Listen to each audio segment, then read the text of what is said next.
Handa raw sumunod ang mga guro kung sakaling matuloy ang plano ng DepEd na magdaos sa makeup classes tuwing Sabado sa darating na pasukan. Pero ang ilang kongresista tutol pa rin dito. Nasa frontline ng balitang yan si Dave Abuel. Hati ang mga stakeholders sa plano ng Department of Education na magdaos ng makeup classes tuwing Sabado para punan ang mababawasang araw ng pasok ng mga bata sa pagbalik ng lumang school calendar. Para mangyari yan, aagahan ng pagsisimula ng school year 2024 to 2025 na bubuksan na sa Hulyo.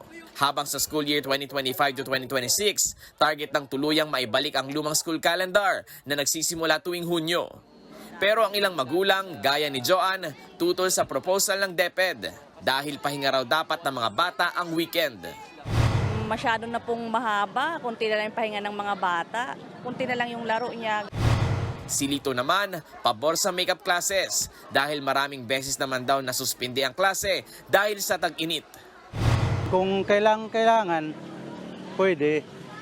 Kasi ano din yan para may balik sa normal. Diba? Sobrang init kasi, kawawa yung mga bata.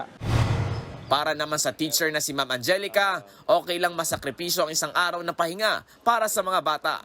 Pero sana raw, meron namang dagdag sa sahod nila.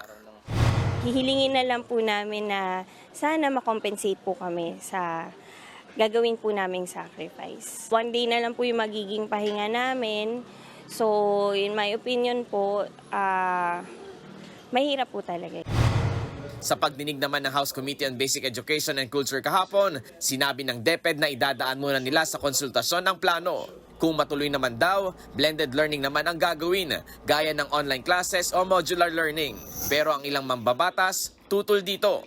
Ayon kay House Deputy Majority Leader at Iloilo Representative Janet Garin, imbes na magklase tuwing Sabado, bakit di na lang daw dagdagan ng tig-isang oras ang pasok ng mga bata tuwing umaga at hapon? I am proposing before the Department of Education to do away with unnecessary holidays, to do away with many other activities that actually takes away academic hours among the students. In that way, hindi na kailangan nilang bumalik ulit ng Saturday. Para naman sa grupong Teachers Dignity Coalition, ayos lang sa kanilang magklase tuwing Sabado.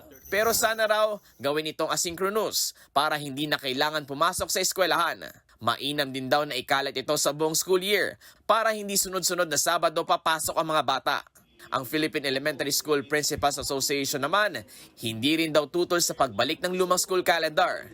Pero sana raw, mabigyan ng vitamin sa mga estudyante at mabigyan din ng subsidy ang uniform ng mga guro. Batid naman daw ni House Basic Education Committee Chair Roman Romulo ang iba't ibang concern ng bawat stakeholder.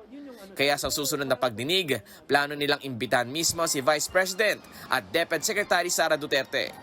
Nagbabalita mula sa Frontline, Dave Abuel, News 5. Mga kapatid, Jiggy Manikad po, iba na ang may alam at may pakialam sa panahon ngayon. Para sa konkreto, kumpleto at komprehensibong balitaan sa Frontline, mag-follow at mag-subscribe sa social media pages ng News 5.